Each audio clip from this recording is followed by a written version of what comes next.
Discover the shocking truth behind a wife's secret affair as we delve into the world of love versus deception. Enjoy the story. It was a really sad day, a very sad Friday for me. In a few minutes, I would see my life turned into a mess that I wouldn't be able to control. The only thing to do at this point was to wait and see if the expected shit would actually happen. However, I would not become a weak slug who would grieve and feel sorry for myself. No, I've never forgotten what my old sergeant taught me long ago. Offense is the best defense. My only choice is to fight to at least save my honor, even if many other things go to hell. Yesterday, I got some information that gave me enough time to prepare well for the events ahead. That's why I was sitting in my friend's black Peugeot 307 parked in a secluded corner of the motel parking lot. I had been told that my wife would be here this afternoon, and now it was nerve-wracking to see if her red Toyota Yaris would arrive. She did, and within seconds, her real man pulled up behind her in his Ray BMW, which he parked next to my wife's car. He said a few words to her and went to the front desk. I got out of the car, walked over to my wife's Toyota, opened the unlocked passenger side door, and sat down in the seat. My totally surprised wife screamed, "You, Billy! What the hell are you doing here?" I held out a brown envelope to her and said, "Nothing much, just divorce papers for my cheating and soon-to-be ex-wife. Have a great time fucking your honorable, real man and feel free to stay here forever." She started screaming, "No, no, no, no, you're completely wrong. It's not what you think. Let me explain why I am here. I assure you it is not for any deception. I demand a divorce, and I don't care if you're sleeping with that worm who just ran off to get the key to the room in your love nest. Feel free to be his whore, and like I said, I don't give a shit." It was obvious that my once-loving wife expected this day to be a much more romantic event with her obviously horny, noble lover because she started crying loudly. At that moment, her so-called real man was coming back waving his room key, and when he saw Rebecca crying and still sitting in her car, he opened the door on her side and asked, "Who the hell is he and what did he do to you?" While he was saying this, I got out of the car, pulled a small plastic bottle out of my pocket, and as I ran up to him, I heard her sobbing, "He's my husband, and he's going to divorce me because of the two of us. I'm going to beat that stupid idea out of that damned bastard." As my lover turned towards me, I aimed at his face, squeezed a bottle with a mixture of water and shampoo, and the resulting jet of water hit him in the face. His eyes went blind, and it made him scream in anger. While he was temporarily incapacitated, it was time for my second weapon, a dart with 3 prongs soldered to the tip. I quickly stepped behind his back, then swung my right arm sharply and planted the dart through his pants and underwear deep into his left buttock. Thanks to the barbed tip, it remained stuck and would not be able to be pulled out without surgery. Overall, my actions were successful, so I left the obviously unsuccessful lover. He had shampoo in his eyes, a dart in his ass, and cussed like an old dock laborer. My cheating wife was still sitting there crying loudly in her chair. I made my way to my car and left the motel parking lot without further trouble. No matter what happened later that Friday, one thing was for sure. These lovers would not be in the mood for romantic sex. The beginning, I'm Billy Swenson, a 37-year-old Scandinavian guy currently married to 36-year-old Rebecca. Our 2 children, Emile, age 9, and Estelle, age 7. Rebecca and I have been together for 11 years and have been married for 10 of those years. We have almost everything that couples in our position dream of, so we should be very happy, but I regret to say that we are not. In my humble opinion, the main reason for our unhappiness is Rebecca's mother. Even though she's not green, doesn't have a tail, and doesn't spit fire, she should still be considered a truly hostile dragon who has never missed any chance to be a pain in my ass to me. It started with our first meeting. I was invited to dinner at Rebecca's house. It was more of a cross-examination than a nice dinner. After a lot of questions, the dragon said she didn't like my name because Billy is an I name, and she doesn't like people with I names. Upper-class families never gave their children names like that. For example, Billy, Kenny, Ronnie, Molly, Nellie, Cindy, etc. Thanks for that, I thought. I was surprised when both Rebecca and her obviously spineless, slobbering father remained silent, while the dragon humiliated me. She continued by saying that Swenson was a typical farming surname from the days when a son got his father's name along with son at the end of the surname. She continued by saying that she expected something better for Rebecca since her second daughter, Natalie, was going to marry a fine man from a noble family. I had listened enough, stood up and said, "Wasn't this guy's father a bastard in some distant branch of that family? And the fact that he's an unemployed parasite on the welfare system?" Before anyone could answer, I continued, "Will you come with me, Rebecca?" To my great surprise, Rebecca came with me and we left what I thought was a dragon's nest. I'd known Natalie's boyfriend Alexander since my high school days and wasn't surprised that he, with his cheating skills, had led Rebecca's strange mother to consider him God's gift to Natalie. It was none of my business, and what did I even care? Of course, I wasn't invited to Natalie and Alexander's big wedding, and I didn't give a shit about that either. What I cared about was my relationship with Rebecca, and it got better and better until it got so good that it led to her accidental pregnancy.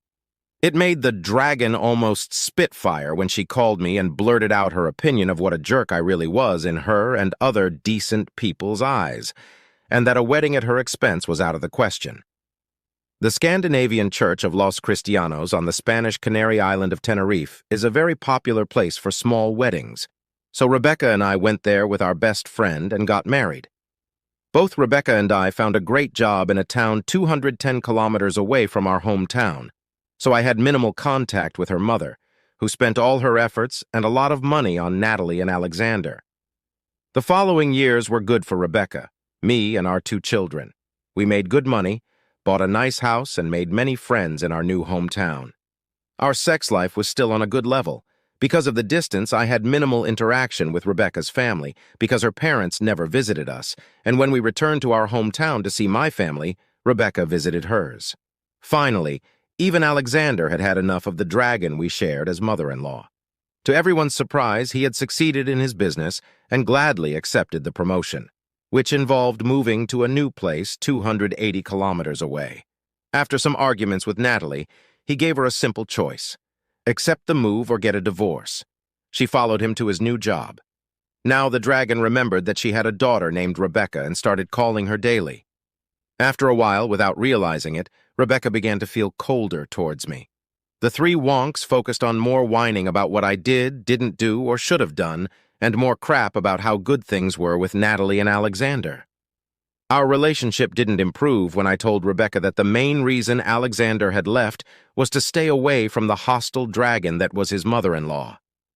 Trouble never comes alone, and Rebecca's feelings for me grew even colder when a new guy, also from some side branch of a noble family, started working with her. Pretty soon, Rebecca started describing him as a sort of superman, or at least a real man. He was married to a nurse, but his wife was in Tanzania, Africa, volunteering as a nurse at some medical center, and had about 3 months left before her trip was over. Real man.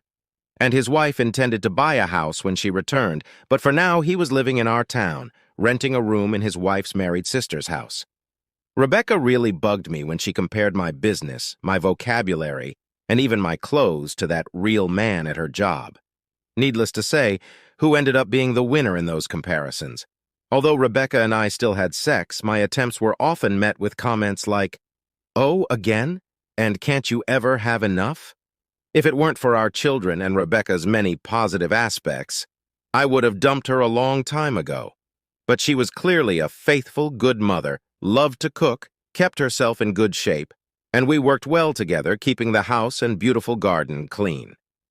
If she hadn't started her nagging and other sour remarks about me, she would still be a dream wife for me.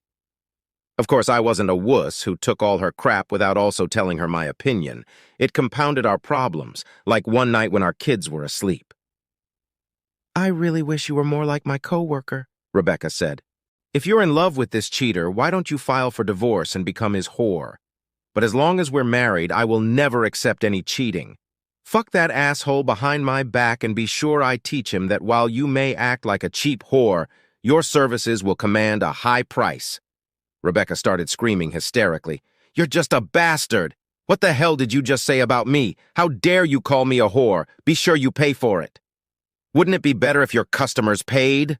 I shouted back. Before she could answer anything nasty, 2 frightened and crying children came up to us, and I started doing my best to calm them down. 2 very cold weeks followed after her outburst. The first weekend, she and our kids went to visit her parents, and then the next weekend when Natalie and Alexander came to visit us. Rebecca played good wife and was nice to me until our guests left Sunday morning. When we waved goodbye to them, she said, "Don't be naive to expect any favors from me." The following Thursday, everything went downhill when one of Rebecca's co-workers called me at work, and after a brief introduction, got straight to the point. "We have a new, very charming guy at work, and 3 of his female co-workers are competing to seduce him. Your wife, me, and another single girl. Although we begged your wife to leave it alone since she's already married to a good man, she refused to listen to us. Now she's damn proud and bragging that she won our contest and is going to the motel with him tomorrow after lunch." I thanked her and convinced her to keep that call a secret so I could do something about our problem. Back home after work, I watched Rebecca and felt that she was a little more cheerful than usual. After the phone call, I started thinking about what the old sergeant had said during my Army service. He was a big fan of the Apache warriors in the old Arizona Territory and their tactics of surprise, attack, and then disappear. I had no experience in street fighting, so my only chance to win was to do what those old warriors did. Rebecca boasted to me of a real manly black belt in some Japanese martial sport, so the element of surprise was very important. Pepper spray would have been great, but it's banned and unavailable in this country, so I had to find a simple alternative. A small plastic bottle of hair shampoo and water would have been my weapon of choice, and it worked well after the painful ordeal in my own eyes. The sergeant told us a lot about how amazingly effective silent arrows with jagged tips from a well-concealed ambush created fear among soldiers during the Arizona border wars. Of course, I couldn't use a bow and arrow against Rebecca's lover, but the idea led me to my little workshop in the basement. I took the nearest thing that was available, a dartboard. By soldering 3 1-centimeter-long pieces of sewing needles at a slight angle around the tip of the dart, I made a serrated tip. Hopefully, it would be difficult to remove it from some soft part of the body without surgery in a hospital. I had not the slightest desire to test this weapon on myself. After some thought, I had a simple plan without having to buy sophisticated equipment for my actions. The divorce papers issued to Rebecca and her lover, blinded for a few seconds, would give me time to stick a barbed dart in his ass. I doubted he would continue to be interested in having sex with my whore wife, at least as long as he had that dart in his ass. The next morning, Rebecca wore a rather sexy dress, but I pretended I didn't see anything strange about it and avoided comment in every way possible. We both behaved as usual on Friday morning. At my job, I traded cars for the day with my coworker and good friend Eric.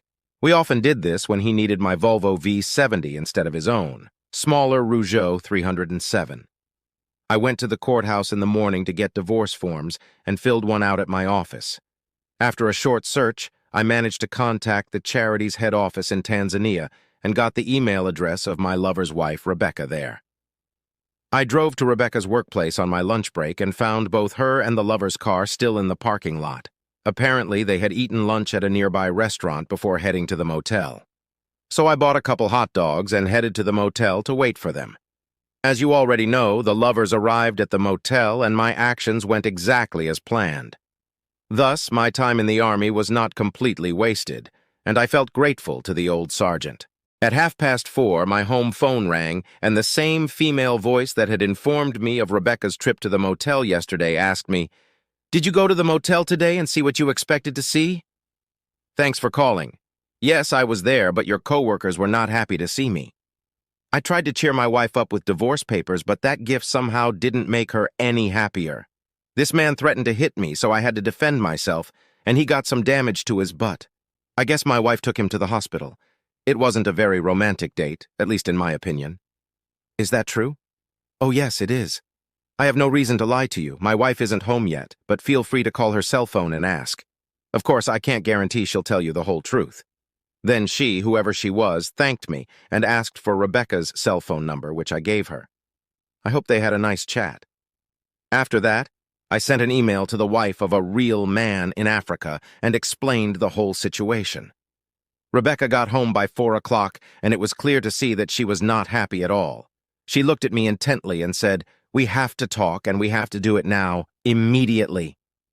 That's not a problem for me. You and your lover got what you wanted, and you must have been completely crazy if you expected me to be like a slug, enduring the humiliation you and your so-called real man intended to give me. No way, Rebecca. I would never put up with that kind of crap without fighting for my pride, I replied. Although he didn't hurt you in any way, you hurt him so badly that I had to take him to the emergency room of the hospital. Rest assured, you will have to pay for that. In fact, we are 4 adults and 2 children, I told her, splitting the bill for what you and that creep did. You can't be non-serious if you think a poor nurse in Africa is happy after she got my email with information about you and her husband. Now she knows what kind of shameless crook she married and who she trusted. Did you really do such a nasty thing to his innocent wife? Even threatening me with divorce was really disgusting. I didn't threaten you with anything. Just sign the divorce papers and you'll get fair terms to be a free woman in 6 months. Refusing to sign and going to a lawyer will cost you a lot, and you'll still end up with the same terms. Now she realized I was being serious and started sobbing. Oh my God, do you really mean it? Please hear me out, for God's sake. I haven't done anything wrong. Yes, you did. By joining your feeble-minded mother's vendetta against me for no real reason, just because I don't have an upper-class name, you let her convince you to be an annoying bitch towards me. You're in love with a coworker who you consider your superior in all matters based on what she always told me. And then I found out that you competed with 2 single coworkers to get a date with this so-called real man. When you won that stupid game, you left work early today and went to a motel to pick up your prize, which meant you cheated on me by banging a married man. You know my opinion on cheating, so there can be no question about those consequences. I didn't cheat on you, not today or ever before, that's for sure, and you're the only man I love. Have you forgotten that we have 2 children? What about them? Our kids are the only reason your grumpy ass didn't get kicked out a long time ago. I hear day in and day out about all my shortcomings, according to your mother and your own opinion, about how fucking worthless I am compared to that creepy-crawly creep. The real man you won, dated at the motel and apparently loved. I'm humiliated by your attempted deception and fed up with all the other shit you always throw at me.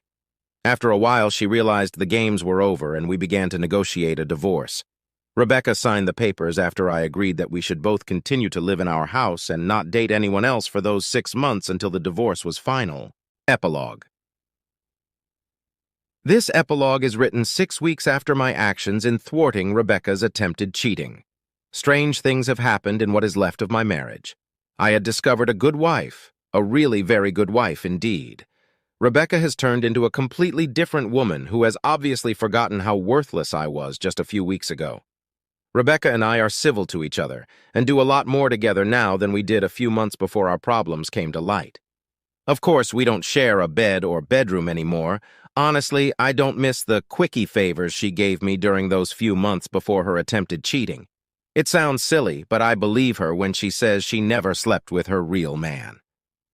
The motel date was supposed to be the beginning of their love story with a little sex now and then. Real man's wife demanded that he come to Tanzania to work for free at an aid camp until her own contract expired. He went there to save his marriage, and his wife sent me an email saying he was doing well and that she had forgiven him. She even begged me to forgive Rebecca. But I don't know what to do because we still have at least 20 weeks to think about it before our divorce is finalized. However, it will be interesting to see if Rebecca is serious about her good wife mission and how long she can continue it. This could be greatly helped if one famous dragon remains submerged in the depths of Loch Ness, Lake Champlain, or simply remains in her nest. Thank you for listening to the entire story. If you enjoyed the video, please hit the like button and subscribe for more exciting stories. Until next time.